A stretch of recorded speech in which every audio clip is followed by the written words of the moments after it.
Mic on ಮಾಡ್ರಿ. ಈ ಕಾಮಗಾರಿ ಏನಿದೆ ಇದರ ಅನುದಾನ, ಕಡತ, ಟೆಂಡರು ಪ್ರತಿಯೊಂದು ರಾಜರಾಜೇಶ್ವರಿ ನಗರ. ಈ ಕಾಮಗಾರಿಗೆ ಗುದ್ಲಿ ಪೂಜೆ ಮಾಡಿದಂಥವ್ರು ಇಂದಿನ ಮುಖ್ಯಮಂತ್ರಿ ಬೊಮ್ಮಾಯಿ ಅವರು. ಈ ಸರ್ಕಾರ ಬಂದ ಮೇಲೆ ಇವತ್ತವರೆಗೂ ಇದ್ರ ಬಗ್ಗೆ ಒಂದು ಸಭೆನೂ ನಡೆಸಿಲ್ಲ. ಪ್ರಶ್ನೆ ಬಂದು ಇದು ತಮಗೂ ಸೇರಿರುವಂತ ಕಾಮಗಾರಿ ಇದು. ಅದೇ ಪ್ರಶ್ನೆ. ತಾವು ಬರೋವಾಗ್ಲೂ ಇದೇ ರಸ್ತೆಯಲ್ಲಿ ಬರಬೇಕು. ಇದನ್ನ ಉಪಮುಖ್ಯಮಂತ್ರಿಗಳಲ್ಲಿ ನಾನು ಮನವಿ ಮಾಡ್ತೇನೆ. ತಾವು ಸಚಿವರಾಗಿದ್ದೀರಿ, ಬಹಳ ಸಂತೋಷ. ಬೆಂಗಳೂರಿನ ಶಾಸಕರದ ಒಂದು ಸಭೆ ಕರೆದು 3 ವರ್ಷ ಆಗ್ತಾ ಬರ್ತಾ ಇದೆ. ಇನ್ನೇನು ಬಡ್ಜೆಟ್ ಮುಗಿದ್ರೆ 3 ವರ್ಷ. ಹೇಳ್ತೀನಿ ಸಭಾಧ್ಯಕ್ಷರೇ, ಬೆಂಗಳೂರಿಗೆ ಸಂಬಂಧಪಟ್ಟ ಸ್ವಲ್ಪ ಮಾತಾಡಕ್ ಬಿಡಿ. ಸಭಾಧ್ಯಕ್ಷರೇ, ಬೆಳಗ್ಗೆಯಿಂದ ಸಾಯಂಕಾಲದವರೆಗೂ ಕುಂಡ್ರಿಸಿರ್ತೀರಿ, ನಾವು ಕೂತಿರ್ತೀವಿ. ಬೆಂಗಳೂರು ನಗರದ ಶಾಸಕರಿಗೆ ನಿಮ್ಮ ಸಮಸ್ಯೆಗಳದ್ದು ಒಂದು ಪಟ್ಟಿ ಕೊಡಿ ಅಂತ ಒಂದು ಮಾಡಿ ಸರ್.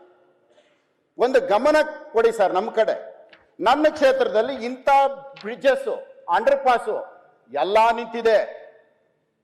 ರಾಜರಾಜೇಶ್ವರಿ ಫ್ಲೈಓವರ್ ನಿಂತಿದೆ, ಅನ್ನಪೂರ್ಣೇಶ್ವರಿ ನಿಂತಿದೆ, ಕೆಂಗುಂಟೆ ನಿಂತಿದೆ, ಉಳ್ಳಾಳು ನಿಂತಿದೆ, RR ನಗರ HMT ನಿಂತಿದೆ, ಎಲ್ಲಾ ಕಡೆನೂ ನಿಂತಿದೆ.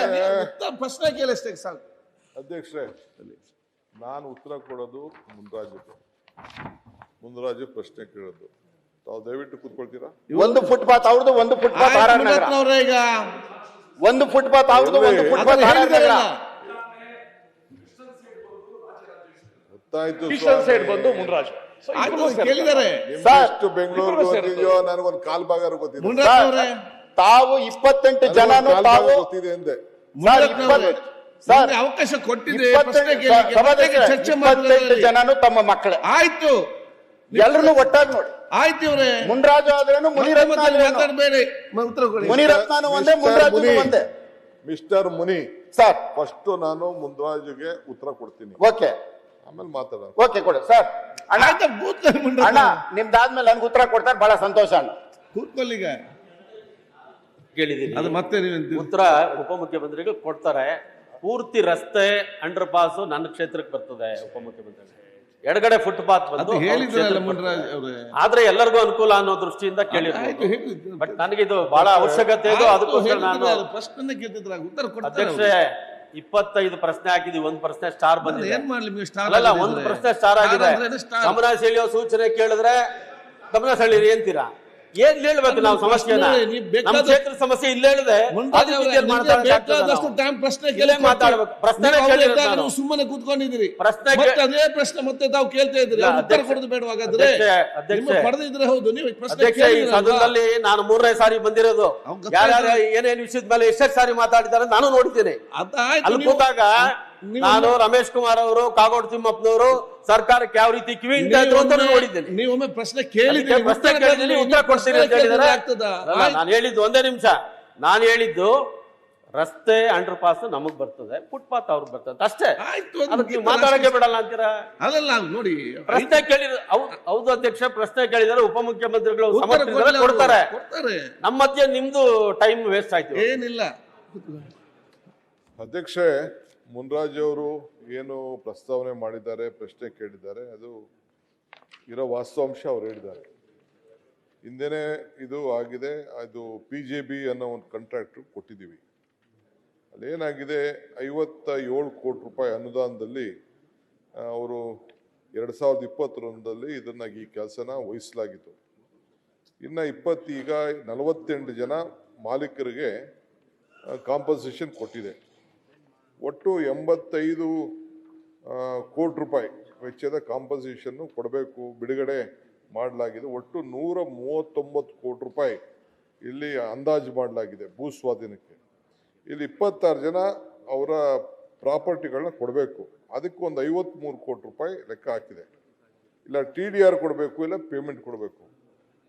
ನಾನು ರಿಕ್ವೆಸ್ಟ್ ಮಾಡ್ಕೊಳ್ತಾ ಇದ್ದೀನಿ ತಮ್ಮ MLA ಸಾಹೇಬರಿಗೆ, ನಮ್ಮ ಮುನ್ರಾಜ್ ಅವರಿಗೆ, ನನ್ನ ಸ್ನೇಹಿತರು, ಭಾಳ ಇವರು, ಅವ್ರಿಗೆ ರಿಕ್ವೆಸ್ಟ್ ಮಾಡ್ತಾ ಇದ್ದೀನಿ, ಆ ಮಾಲೀಕರ ಹತ್ರ ಸ್ವಲ್ಪ ತಾವೆಲ್ಲ ನೆಗೋಸಿಯೇಷನ್ ಮಾಡಿ, ಸರಿ ಮಾಡಿ ಕರ್ಕೊಂಡು ಬಂದರೆ ಅವ್ರಿಗೆ TDR ಕೊಟ್ಬಿಟ್ಟು ಈ ಕೆಲಸನ ಪ್ರಾರಂಭ ಮಾಡಿಸೋಣ. ಅದೇನು ತೊಂದರೆ ಇಲ್ಲ. ಅವ್ರು ಕೇಳೋದ್ರಲ್ಲಿ ಭಾಳ ದಟ್ಟಣೆಯಾದ ಪ್ರದೇಶ, ಇಂಪಾರ್ಟೆಂಟ್ ಕೆಲಸ, ಅದು ಕೇಳೋಣ. ಮಿಸ್ಟರ್ ಮುನಿ ಕೇಳ್ತಾ ಇದ್ದಾರೆ. ಆ ಮುನಿ ಅವರು ಒಂದು ಪ್ರತ್ಯೇಕವಾದ ಪ್ರಶ್ನೆ ಹಾಕಲಿ, ಅದಕ್ಕೆ ಉತ್ತರ ಕೊಡೋಣ. ಗೋಪಾಲ್ ಅಧ್ಯಕ್ಷ ಕೃಷ್ಣ ಅಧ್ಯಕ್ಷ ನಾನ್ ಮಾತಾಡ್ಬಿಡ್ತೀನಪ್ಪ. ಮುನ್ರಾಜ್ ಅವ್ರು ಅವ್ರು ಅಧ್ಯಕ್ಷ ಮುಂಡದ್ ಕೂತ್ಕೊಳ್ಳಿ. ಅಲ್ಲ ಮುನಿಯವ್ರೆ ತಾವು ಕೂತ್ಕೊಳ್ಳಿ.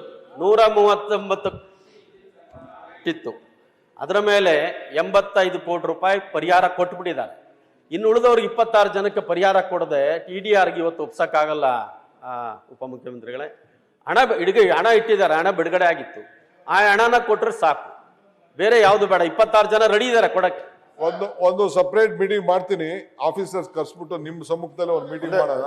ಅಧ್ಯಕ್ಷ ಆಗ್ಬೋದು. ನಮ್ಮ ಮನೇನೂ ಅಲ್ಲೇ ಇರೋದು, ದಿನನಿತ್ಯ ಅನುಭವಿಸ್ತಾ ಇದ್ದೀರಿ ಈ ಕಷ್ಟಗಳು. ಅದು ಇಡೀ ನಮ್ಮ ರಾಜ್ಯದ್ದು ಟ್ರಾನ್ಸ್ಪೋರ್ಟ್ ಎಲ್ಲ ಈ ಕಡೆನೇ ಇರೋದು ಗೊತ್ತಿದೆ. 80% ನಮ್ಮ ಬಸ್ ರೂಟು ಎವ್ರಿಥಿಂಗ್ 80% ಹೋಗೋದು ಇಲ್ಲಿ. ಅಲ್ಲೇ ಭಾಳ ಜಂಕ್ಷನ್, ತಮಗೂ ಅದೇ ರೋಡಲ್ಲೇ ಬರ್ಬೇಕಾಯ್ತು. ಶನಿವಾರ ಭಾನುವಾರ ಬಂದ್ರು ಅಂತೂ ನಮ್ಮ ಮನೆಗೆ ಹೋಗೋಕ್ಕಾಗಲ್ಲ. ನಮ್ಮ ಮನೆಗೆ ಬರ್ಬೇಕಾದ್ರೆ ನನಗೆ ಅರ್ಧ ಮುಕ್ಕಾಲು ಗಂಟೆ ಅಲ್ಲೊಂದು ಜಂಕ್ಷನ್ನಲ್ಲಿ ಆಗ್ತದೆ. ಭಾಳ ಇಂಪಾರ್ಟೆಂಟು. ನಮ್ಮ ಸರ್ಕಾರ ಇದ್ದಾಗ ಅನುಮೋದನೆ ಕೊಟ್ಟಿತ್ತು. DK ಶಿವಕುಮಾರ್ ಅವರು ಅದನ್ನ ಕೊಟ್ಟರೆ ಬೆಂಗಳೂರಲ್ಲಿ ಆ ಥರದ್ದು ಒಂದು ಗೋಪಾಲಯ್ಯನವರ ಏರಿಯಾದಲ್ಲೂ ಒಂದು ಪ್ರಾಬ್ಲಮ್. ವಿರೋಧ ಪಕ್ಷದ ನಾಯಕರೇ, ಒಂದು ಸಪರೇಟ್ ಆಗಿ ಸಭೆ ಕರೆದು ತೀರ್ಮಾನ ಮಾಡಿ. ನಿಮ್ಮ ಅಧ್ಯಕ್ಷತೆ, ಮುನ್ರಾಜ್ ಅಧ್ಯಕ್ಷತೆನೆ ಕರಿತೀನಿ, ಮೀಟಿಂಗ್ ಮಾಡೋಣ. ಗೋಪಾಲ್ ಕೃಷ್ಣ ಬೇಲೂರ್ ಮೀಟಿಂಗ್ ಮಾಡ್ತೀನಿ ಅಂತ ಹೇಳ್ತಾರಲ್ಲ. ಇಡಿಯಾರ್ದಲ್ಲ ಇದು ಸರ್. ತಮ್ಮ ಹತ್ರ 26 ಕೋಟಿ ತಮ್ಮ ಅಕೌಂಟ್ ಅಲ್ಲಿ ಇದೆ. ಕೇಳುವಾಗ ಕೊಡಿ ಇವ್ರು 26 ಕೋಟಿ ಅಕೌಂಟ್ ಅಲ್ಲಿ ಇದೆ. ಈ ವರ್ಕ್ ಈ ವರ್ಕ್ 26 ಕೋಟಿ ಅಲ್ಲಿ ಇದೆ. ರಿಲೀಸ್ ಮಾಡಿ ಮಾತಾಡ್ದು ಹೇಳ್ತಾರಲ್ಲ, ಅಮೌಂಟ್ ರಿಲೀಸ್ ಮಾಡಿ ಸಾಕು. ಅವ್ರು ಮಾತಾಡ್ತಾರೆ ಮೀಟಿಂಗ್ ಕರೆದು ಯಾಕೆ ನೀವು ಅದನ್ನ ರಿಲೀಸ್ ಮಾಡಿದ್ರೆ ಸಾಕು. TDR ಅವಶ್ಯಕತೆ ಇಲ್ಲ. ಆಯ್ತು, ನೀವು ಅದು ಉತ್ತರ ಕೊಡ್ಬೇಕು. 87 ಕೋಟಿ ಕೊಟ್ಬಿಟ್ಟು ಗೋಪಾಲ್ ಕೃಷ್ಣ 87 ಕೋಟಿ ಕೊಟ್ಬಿಟ್ಟು 26 ಕೋಟಿ TDR ಕೊಡೋದು ಯಾರು ಹೋಗ್ತಾರೆ? ಆಯ್ತು, ಈಗ ಯಾಕೆ ಮಾತಾಡ್ತೀರಿ ನೀವು? ನ್ಯೂಸ್ ಫಸ್ಟ್ ನಿರ್ಭೀತಿಯಿಂದ ನಿಮ್ಮ ಪರವಾಗಿ.